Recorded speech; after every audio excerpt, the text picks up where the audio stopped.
In a quiet village, nestled between tall mountains where the winds always seemed to whisper ancient secrets, lived a young man named Arham. Life, for Arham, was a series of daily struggles. He was poor, with no more family to call his own, and each day was a new battle for survival. The weight of his loneliness was heavy, and the hunger in his stomach was a constant companion. Yet, no matter how bleak his circumstances became, as the moon rose each night, he would look up at the starry sky and whisper the same words into the darkness, "God, you know you are with me." He found a strange comfort in this nightly ritual, a small flame of hope that refused to be extinguished by the harsh winds of his reality. One year, as winter began to tighten its icy grip on the land, a great disaster fell upon the village. A storm of unprecedented fury descended from the mountains. It howled like a wounded beast, tearing down homes, destroying the precious crops that were meant to last the winter,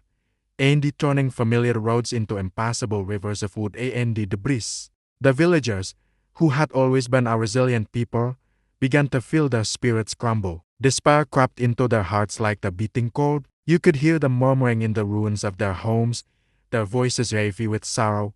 Maybe God has abandoned us. Maybe we are truly alone. But Arham, despite losing the little he had, refused to let this despair take root in his soul. He held onto his faith with a tenacity that surprised even himself. He saw the hopelessness in his neighbor's eyes and he knew he had to do something. He started by sharing the meager scraps of food he had managed to save, his portion growing smaller with each family he helped. He went from one broken home to another not with grand speeches but with a quiet strength, offering a helping hand to clear rubble. A warm word to comfort a crying child and a simple message of encouragement.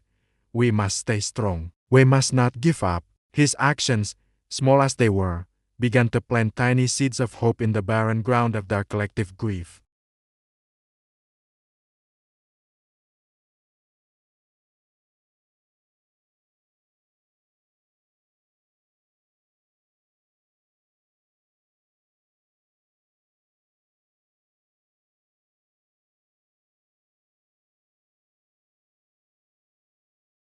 His heart pounded as he followed the sound, his senses on high alert.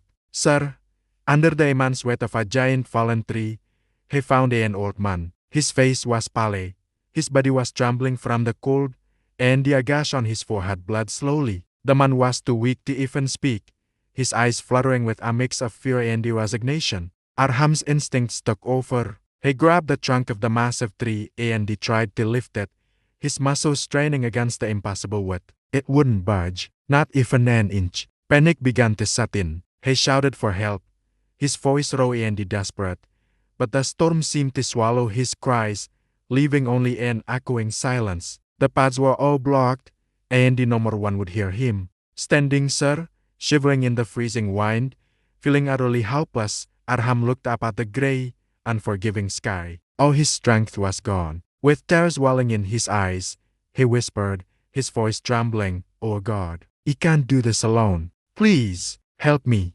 He closed his eyes, expecting nothing but the continued howl of the wind. But a few seconds later, something truly unbelievable happened. He heard voices, not the whispers of the wind, but the distinct sounds of people. A group of villagers, who had organized a search party for their missing farm animals, had somehow wandered to that exact, remote spot in the vast forest. It was a 1 in a million chance. Their eyes widened in shock when they saw the scene. Without a moment's hesitation, they rushed forward. Together, they put their shoulders to that tree, and with a unified heave, they lifted the immense weight, freeing the old man. They carried him back to the village, and as he was being tended to, the old man slowly opened his eyes.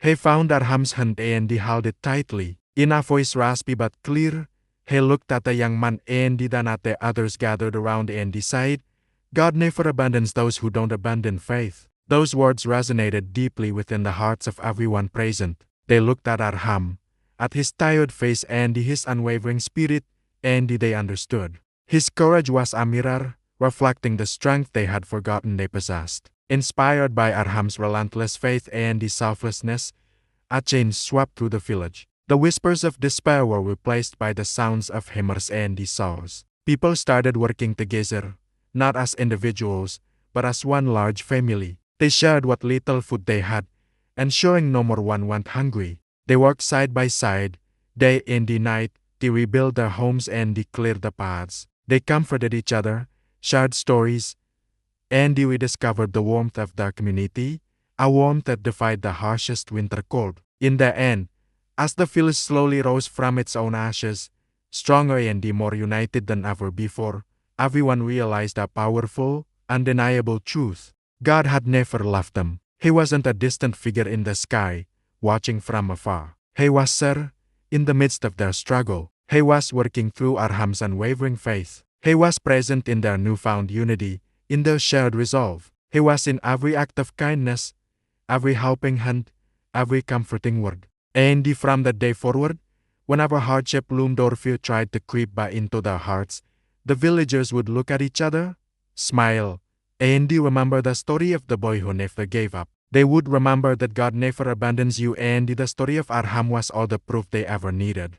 Thank you so much for watching. If this story touched your heart, please consider subscribing and sharing it with someone who might need to hear this message today. Stay blessed, and we will see you in the next video.